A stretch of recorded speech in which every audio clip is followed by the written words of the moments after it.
അള്ളാഹു നമുക്ക് തന്ന ആയുഷ്കാലം പരിശുദ്ധ അഹ്ലുസുന്നത്തി വൽ ജമാഅത്തിന്റെ ദഅവാ പ്രവർത്തനങ്ങളിൽ നമ്മൾ ചെലവാക്കണം. നമ്മളും നമ്മളെ വീട്ടുകാരും നമ്മുടെ മക്കളും പരിസരങ്ങളും സുന്നത്ത് ജമാഅത്തിന്റെ ആ തനതായ ശൈലിയിലുള്ള ജീവിത മാതൃക മുന്നോട്ട് കൊണ്ടുപോകുന്ന പരിസരങ്ങളായിരിക്കണം, വീടുകളായിരിക്കണം, ഭാര്യമാരായിരിക്കണം, മക്കളായിരിക്കണം. ആ രീതിയിൽ മുന്നോട്ട് പോകണം. ഹബീബായ മുത്തുനബി തങ്ങളുടെ ആ പരമ്പര, ആ സ്വഹാബികളിലൂടെ, താബിഈങ്ങളിലൂടെ, തബഉ താബിഈങ്ങളിലൂടെ ഇന്ന് നമ്മുടെ മുന്നിൽ നിൽക്കുന്ന പരിശുദ്ധ അഹ്ലുസുന്നത്ത് വൽ ജമാഅത്തിന്റെ ഉലമാക്കളുടെ ആ പാതയിൽ നമ്മൾ അടിയുറച്ച് വിശ്വസിച്ച് പ്രവർത്തിക്കണം. അതിൽ നിന്ന് നമ്മൾ തെറ്റിപ്പോകാൻ പാടില്ല. സുന്നത്ത് ജമാഅത്തിൽ നിന്ന് തെറ്റിപ്പോകാൻ പാടില്ല. നൈമിഷികമായ ജീവിതത്തിന് വേണ്ടി, ബിസിനസിന്റെ പാർട്ട്ണർഷിപ്പിന് വേണ്ടി, സാമ്പത്തികമായ ഇടപാടിന് വേണ്ടി, ഭൗതികമായ എന്തെങ്കിലും താല്പര്യങ്ങൾക്ക് വേണ്ടി പാരമ്പര്യമായി നമ്മളിലേക്ക് കിട്ടിയിട്ടുള്ള പരിശുദ്ധ അഹ്ലുസുന്നത്ത് വൽ ജമാഅത്തിനെ നമുക്ക് വലിച്ചെറിയാൻ കഴിയില്ല. അൽയൗമ അക്മൽതു ലക്കും ദീനക്കും വഅത്മംതു അലൈക്കും നിഅമതി വറദീതു ലക്കുമുൽ ഇസ്ലാമ ദീനാ. ഹബീബായ മുത്തുനബി തങ്ങൾ ഹജ്ജത്തുൽ വദാഇൽ ലക്ഷക്കണക്കിന് സ്വഹാബത്തിനെ മുൻനിർത്തിക്കൊണ്ട് ലോകർക്ക് മുന്നിൽ സമർപ്പിച്ച സ്വഹാബത്ത് 23 കൊല്ലം കൊണ്ട് ഞാനിതാ എന്റെ ദൗത്യം, നീ ഏൽപ്പിച്ച ദൗത്യം പൂർത്തീകരിച്ചുകൊണ്ട് അതിന്റെ സാക്ഷികളാകുന്ന ലക്ഷക്കണക്കിന് അനുയായികളെ ഞാനിതാ സമുദായത്തിന് സമർപ്പിച്ചിരിക്കുന്നു. പടച്ചവനെ, നീ സാക്ഷിയാണ് എന്ന് പറഞ്ഞുകൊണ്ട് സ്വഹാബത്തിന്റെ കരങ്ങളിൽ ഏൽപ്പിച്ച പരിശുദ്ധ ദീനുൽ ഇസ്ലാം, അത് വള്ളിക്കും പുള്ളിക്കും വ്യത്യാസമില്ലാതെ, എവിടെയും കഷ്ണങ്ങൾ മുറിക്കാതെ, എവിടെയും മാറ്റം വരുത്താതെ ഖിയാമത്ത് നാൾ വരെ അതിവിടെ നിലനിൽക്കണം.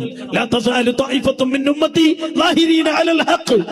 ഹബീബായ മുത്തുനബി തങ്ങൾ പറഞ്ഞു, ഖിയാമത്ത് നാൾ വരെ പരിശുദ്ധ അഹ്ലുസുന്നത്ത് വൽ ജമാഅത്തിനെ വള്ളിക്കും പുള്ളിക്കും വ്യത്യാസമില്ലാതെ വളരെ ശരിയായ രീതിയിൽ മുന്നോട്ട് കൊണ്ടുപോകുന്ന ഒരു വിഭാഗം ഖിയാമത്ത് നാൾ വരെ ഉണ്ടാകും. അതിനർത്ഥം അതിനെതിരിൽ പലരും വരും, പല ആശയ വ്യതിയാനങ്ങൾ വരും, പല തെറ്റുകൾ പ്രചരിപ്പിക്കും, പല തെറ്റായ വിശ്വാസങ്ങൾ പ്രചരിപ്പിക്കും. അതിലൊന്നും നിങ്ങൾ പെട്ടുപോകരുത്. എന്റെ ഈ തനതായ ദീൻ ഖിയാമത്ത് നാൾ വരെ ഒരു വ്യത്യാസവുമില്ലാത്ത നിലനിർത്തുന്ന ഒരു വിഭാഗം ഖിയാമത്ത് നാൾ വരെ ഉണ്ടാകും. അതാണ് അഹ്ലുസുന്നത്തി വൽ ജമാഅ. വമൻ യുശാഖിഖിർ റസൂല മിൻ ബഅദി മാ തബയ്യന ലഹുൽ ഹുദാ വയത്തബി ഗൈറ സബീലിൽ മുഅ്മിനീന നുവല്ലിഹി മാ തവല്ലാ വനുസ്ലിഹി ജഹന്നം വസാഅത് മസ്വീറാ. പരിശുദ്ധ ഖുർആൻ വളരെ വ്യക്തമായി നമ്മളോട് പറഞ്ഞു, അഹ്ലുസുന്നത്തി വൽ ജമാഅത്തിനെ വലിച്ചെറിഞ്ഞുകൊണ്ട് ഇതാണ് ശരിയായ മാർഗം എന്ന് ബോധ്യപ്പെട്ടിട്ട് ആ ഇസ്ലാമിനെ, സുന്നത്തി ജമാഅത്തിനെ വലിച്ചെറിഞ്ഞ് വയത്തബി ഗൈറ സബീലിൽ മുഅ്മിനീൻ, മുഅ്മിനീങ്ങളുടെ വഴി എനിക്ക് വേണ്ട എന്ന് പറഞ്ഞ് ഏതോ ഭൗതിക ലാഭത്തിന് വേണ്ടി, ഭൗതിക വിജയത്തിന് വേണ്ടി, ഭൗതിക നേട്ടത്തിന് വേണ്ടി സുന്നത്തി ജമാഅത്തിനെ കടിയൊഴിക്കുന്ന വിഭാഗം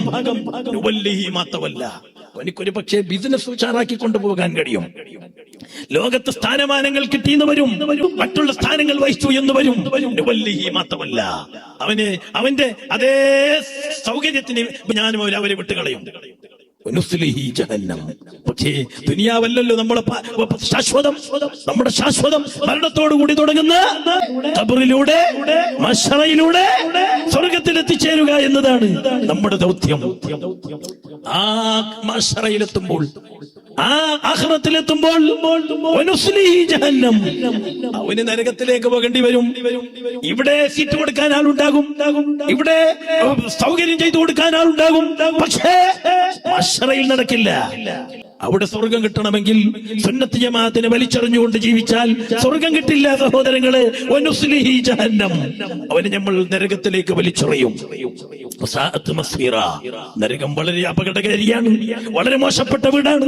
അതിനെ തൊട്ട് നിങ്ങൾ കാവൽ ചോദിക്കണമെന്ന് ഹബീബായ മുത്തുനബി തങ്ങൾ നമ്മളോട് പറഞ്ഞിട്ടുണ്ട്. അല്ലാഹു നമ്മളൊക്കെ നരകത്തിൽ നിന്ന് രക്ഷപ്പെടുത്തട്ടെ, സ്വർഗത്തിലേക്ക് പ്രവേശനം നൽകപ്പെടുന്നവരിൽ അല്ലാഹു നമ്മളെ പെടുത്തി തരട്ടെ. അല്ലാഹു നമുക്ക് ചെയ്തു തന്ന വലിയൊരു അനുഗ്രഹമാണ് പാരമ്പര്യ ഇസ്ലാമാകുന്ന പരിശുദ്ധ അഹ്ലുസുന്നത്തി വൽ ജമാഅത്തിൽ നമ്മൾ അടിയുറപ്പിച്ച് നിർത്തി തന്നു എന്നത് വലിയ അനുഗ്രഹമാണ്. നമ്മൾ മുറുകെ പിടിക്കണം. നമ്മളെ ഭാര്യമാരിലൂടെ, നമ്മളെ മക്കളിലൂടെ, നമ്മളെ പരിസരങ്ങളിലൂടെ, നമ്മളെ ഫ്രണ്ട്ഷിപ്പിലൂടെ, സ്നേഹിതന്മാരിലൂടെ, കൂട്ടുകെട്ടിലൂടെ സുന്നത്ത് ജമാഅത്ത് നിലനിർത്താൻ ശ്രമിക്കണം. അതാണ് നമ്മുടെ വിജയം.